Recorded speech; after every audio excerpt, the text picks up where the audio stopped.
As I lay on the cold hospital bed, the white sheets felt rough against my skin. The room was silent, except for the rhythmic beep of the heart monitor beside me. I was tired, both physically and mentally, with the weight of my condition pressing down on me. Dr. Wilson had visited earlier and explained that I had an ulcer. He told me that it was partly because I had been holding in a lot of negative emotions. "I recommend you talk to someone, Mrs. Evans. Holding on to those emotions isn't good for your health," he said, adjusting his glasses. "I'll think about it, doctor," I replied, nodding slowly. Soon after Dr. Wilson left, David entered. My husband of 15 years, David was a tall man with brown hair that was starting to gray at the temples. His suit was impeccable, always tailored to perfection. However, his face now showed signs of stress and impatience. "Jane," David started, clearing his throat, "I've been doing some thinking." I turned to look at him, waiting for him to continue. He took a deep breath. "I want a divorce." I felt a pang in my chest, but not of heartbreak, more of realization. It felt like something I had been expecting for a long time. "All right," I said simply. David looked taken aback. "That's it? Just all right?" "I guess I've seen it coming, David," I admitted, "though I never thought you'd tell me while I'm in a hospital bed." A nurse, Melissa, who was attending to some paperwork nearby, looked up. She was young, perhaps in her mid-20s, with bright blue eyes and blonde hair pulled into a ponytail. She gave me a concerned look. "Are you okay, Mrs. Evans?" David scoffed. "Of course she's fine. Aren't you, Jane?" I ignored him, turning to Melissa. "I'll be okay. Thanks for asking." "Why are you so calm about this?" Melissa whispered, genuinely curious. With a small smile, I leaned in closer. "I have a little secret, something that will make everything all right in the end." David, not hearing our exchange, glanced between us, looking annoyed. "I'll get the papers started then," he said tersely. As he left the room, I couldn't help but feel a mixture of sadness and relief. I knew that this was just the beginning of a new chapter in my life. And though the circumstances weren't ideal, I felt strangely hopeful. The hospital room was quiet, with only the soft murmur of the TV in the background. I started to drift into a state of introspection, remembering simpler times. The day David and I met felt like it was just yesterday. We were introduced by mutual friends at a local coffee shop. The initial days were filled with laughter, shared interests, and many dreams for the future. "Jane, have you ever thought about traveling the world?" David had once asked me during one of our early dates. "I've always wanted to," I replied, taking a sip of my coffee. "But you know, life gets in the way. Work, responsibilities." David smiled warmly. "Maybe we can do it together one day." I chuckled. That sounds like a dream. But as the years went on, things changed. David got a high-paying job, and suddenly, money became a focal point in our lives. We moved into a big house, drove expensive cars, and attended high-profile events. It was a life many dreamed of, but it felt empty to me. "I bought another painting today," David said one evening, showing off a piece of artwork that cost more than what I earned in a month at the bookstore. "It's beautiful," I replied, trying to show enthusiasm. But deep inside, I missed our simpler days, when happiness wasn't measured in monetary terms. The stark difference in our earnings soon became a sore point. David would often berate me for not making enough and for spending too much time at the bookstore. "Jane, can't you find a better job? Something that pays more?" he once asked.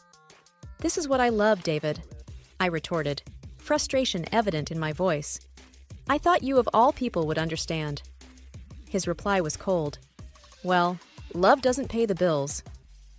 Health concerns started adding to our strained relationship. The constant pain in my stomach became unbearable at times. I remember one particularly bad night when I was curled up in pain. "Jane, are you okay?" David's voice was filled with annoyance rather than concern. "My stomach, it hurts so much," I managed to whisper. "You're always sick," he snapped. "Maybe if you didn't stress about that bookstore so much, you'd feel better." Even during those tough times, there was one person who stood by me, my grandmother. She was a wise old woman with a heart of gold. We shared many moments, sipping tea and talking about life. "He's not right for you," she told me during one of our conversations. I sighed. "I know, Grandma, but we've been together for so long." She looked at me with a knowing smile. "Sometimes length doesn't mean depth. Remember that." Her words stayed with me. David's decision to ask for a divorce might have been sudden for him, but for me, it was a long time coming. And as I lay in the hospital bed, clutching the letter from the notary, I felt a sense of clarity and direction for the first time in years. My grandmother had passed, leaving me $3 million. But there was a catch. I would only inherit it upon divorcing Robert. A bittersweet smile formed on my lips. Once an unwelcome condition, now it was my ticket to freedom. The next morning, I decided it was time to take charge of my life. I needed to know why David was so eager for the divorce. Was there another woman? Or was there something else he wasn't telling me? I decided to call Mark, a lawyer I had known since childhood. We had grown up together, and even though life took us on different paths, our bond remained. "Jane, long time. How are you holding up?" Mark's voice sounded genuinely concerned. "Been better, Mark," I replied, trying to sound upbeat. "But I need your help." Mark paused for a moment. "What do you need?" I hesitated. "I need to know why David wants a divorce so urgently. Can you find out?" There was a short silence. "You think he's up to something?" "I just have a gut feeling. Something's off." "All right," Mark said. "I'll hire a detective to tail him, see what he's up to." I felt a weight lift off my shoulders. "Thank you, Mark." A few days later, Mark called with news. "Jane, you were right. David's been seeing someone." My heart sank. "Who is she?" "He's been spending time with a young girl, probably in her 20s. Tall, model-like. Our detective has taken some photos." I sighed. "I need to see them." Mark arranged for me to meet with the detective later that day. The detective, a stern-looking man named Carl, showed me several pictures of David and the young woman. "That's him." Carl pointed to David in one of the photos. "And her name is Clara. She's a student, but has an interesting past." "What do you mean?" Carl hesitated. "She's been involved with a few rich men before. It seems she has a pattern." I felt a rush of anger. "So, she's using him?" Carl shrugged. "Looks like it, but there's more. We found out she's currently working for an escort service." I took a deep breath, trying to process everything. "Thank you, Carl." As I left the detective agency, a plan began to form in my mind. David wanted a divorce? Fine. But I wasn't going to let him walk away without a fight. He would regret the day he decided to betray me. The following week was a blur of hospital tests and treatments. But between the needles and medications, I had a surprise visitor, an elderly man named Mr. Graham, whom I had occasionally seen during my daily hospital walks. With white hair, a cane, and wise eyes, he seemed to be always engrossed in a book. "Hello, Jane," he greeted me with a warm smile as he walked into my room. "Hello, Mr. Graham. To what do I owe the pleasure?" "I've heard you work at a used bookstore," he said, taking a seat near my bed. "Yes, I do. It's a small place, but it has its charm." He nodded appreciatively. "I've always had a passion for books. Over the years, I've collected many rare editions. And, well, there's one particular book I thought you might be interested in." My curiosity was piqued. "Which book?" "It's an old, rare copy of Pride and Prejudice. You see, my late wife loved that book. She told me stories about her family's connection to it." I was taken aback. "That's one of my favorites. I've always wanted to have a rare edition." Mr. Graham smiled kindly. "I thought so. Well, I'm willing to sell it to you." "That's a generous offer," I said, my heart racing. "But there's a problem. I recently had some financial issues. David, my husband, took all the money from our joint account." Mr. Graham frowned. "I'm sorry to hear that. But for the book, we can work out a reasonable price, or even a payment plan." I smiled, touched by his kindness. "Thank you, Mr. Graham. I'd like that." Our chat was interrupted by a call on my mobile. It was David. "Jane, have you signed the papers yet?" he demanded. "Not yet, David. I told you, I'll do it after I leave the hospital." "Just get it done," he said irritably before hanging up. I sighed, feeling deflated. Mr. Graham looked at me with sympathy. Relationship troubles? I nodded. He's eager to get rid of me. Mr. Graham leaned forward. You know, life has a way of bringing unexpected joys even in the midst of our struggles. Perhaps this book is a small token of that.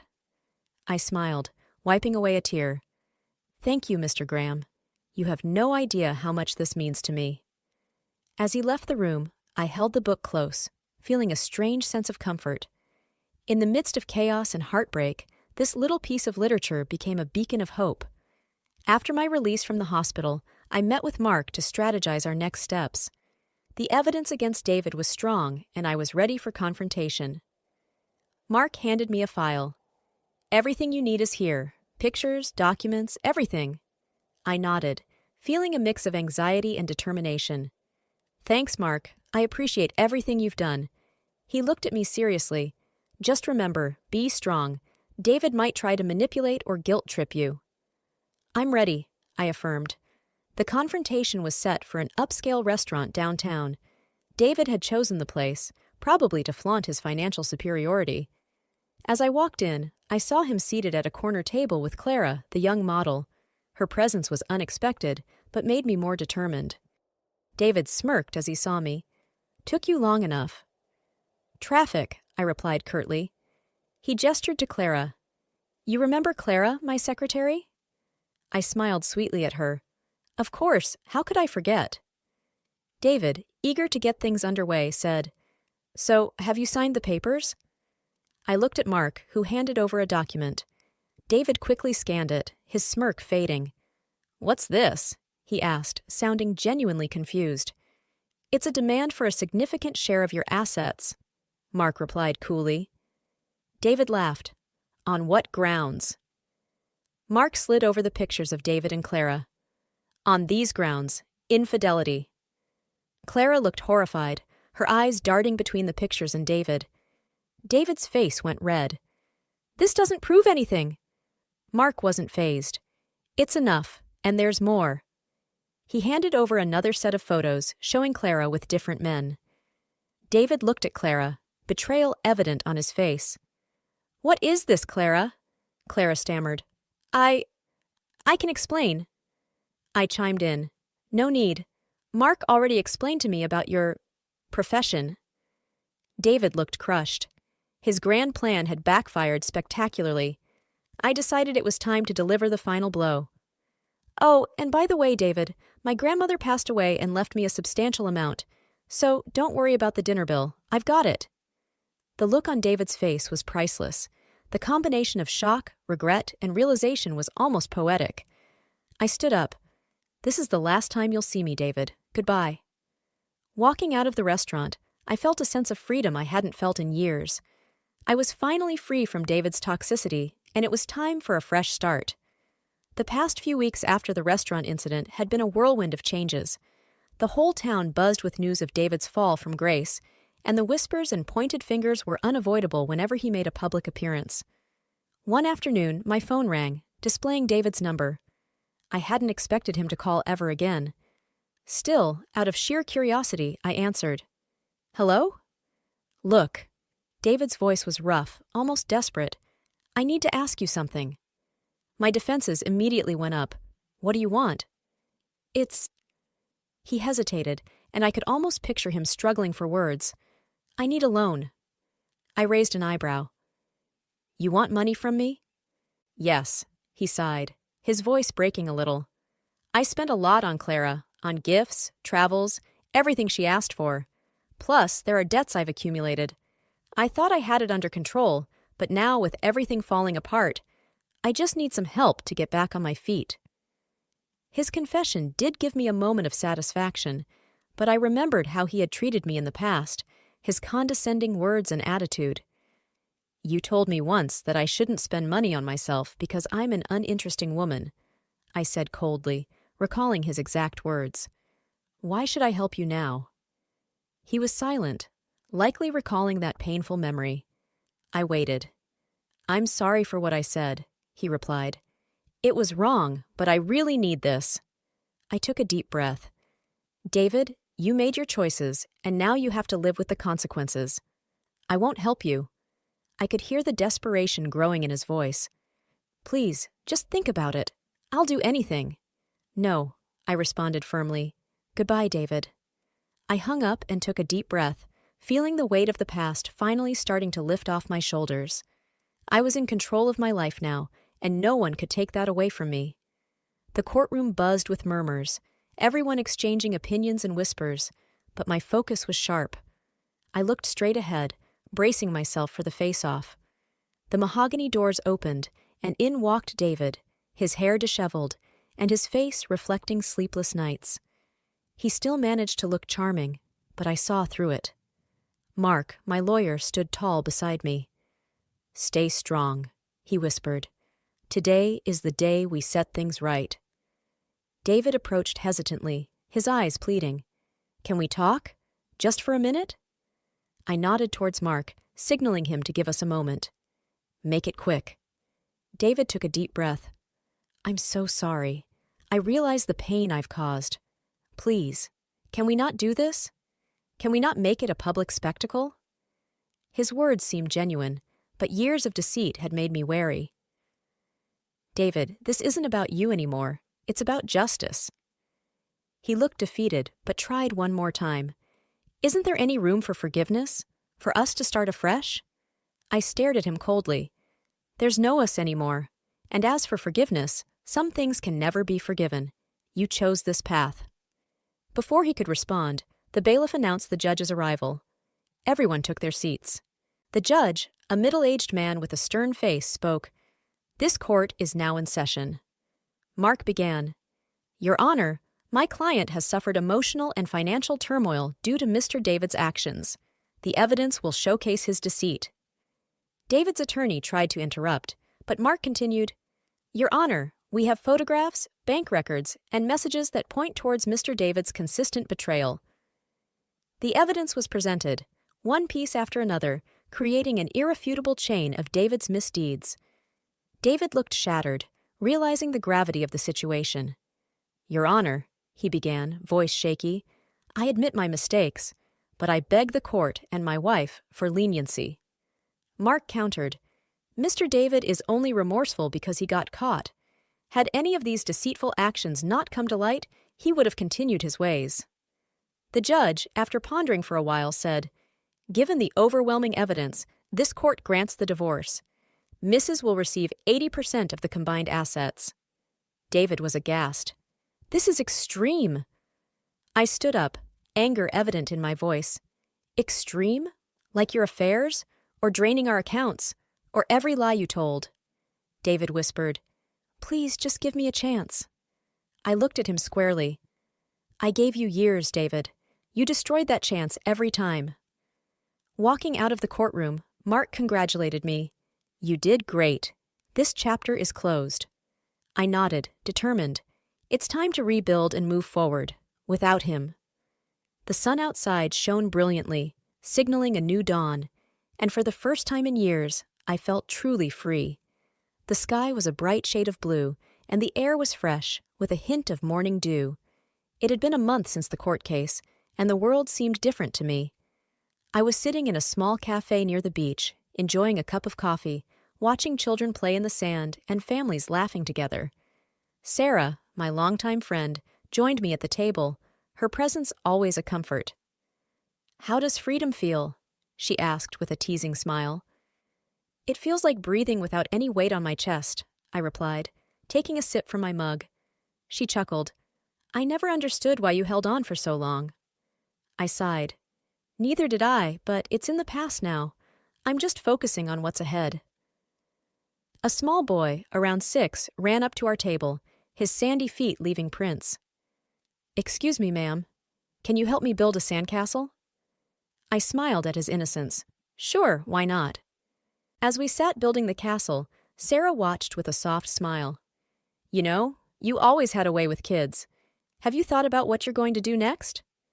"Actually, I have," I began, molding the sand into a tower. "I'm thinking of starting a community center for children, somewhere they can come, learn, and play." Sarah looked pleasantly surprised. "That sounds amazing. but it's going to be a lot of work. I'm ready for it. I've been tied down for so long. It's time I did something that truly matters. The day wore on, and Sarah and I talked about everything under the sun, memories, future plans, and the latest town gossip. Later, as the sun began to set, casting a golden hue on the horizon, I stood up, stretching my legs. You know, Sarah, it's moments like these that I miss the most. Simple, peaceful, just enjoying life. Sarah nodded. You've come a long way. A familiar face approached our table. Mark. He looked different in casual wear, less the stern lawyer and more like an old friend. I hope I'm not interrupting, he said, a smile playing on his lips. Not at all, I replied. Have a seat. He sat down. I was in the area and thought I'd check on you. How have you been? Better, I said. Much better. Sarah, always the tease, chimed in. You two should hang out more. You're both single, after all. Both Mark and I blushed, exchanging an awkward glance. Well, we can always start with a coffee, Mark suggested. I laughed. Sounds like a plan. As night fell, the three of us walked along the beach, feeling the waves touch our feet, the vastness of the ocean reminding me of the endless possibilities that lay ahead. Life was no longer about the past. It was about seizing the day, making a difference, and perhaps, just maybe, finding happiness again. Days turned into weeks, and weeks into months. The community center became a reality, a place bustling with kids, laughter, and learning. Mark and I grew closer, our bond strengthened by mutual respect and understanding. One evening, as I stood on the balcony of my new home, looking at the vibrant colors of the setting sun, Mark came up behind me. You've done it, he whispered. I turned to face him. We did it. Together. He pulled me into a hug, and we stood there, looking out at the horizon, knowing that the past was behind and a new dawn awaited. And as the first stars twinkled in the early night sky, I realized that sometimes endings are just new beginnings.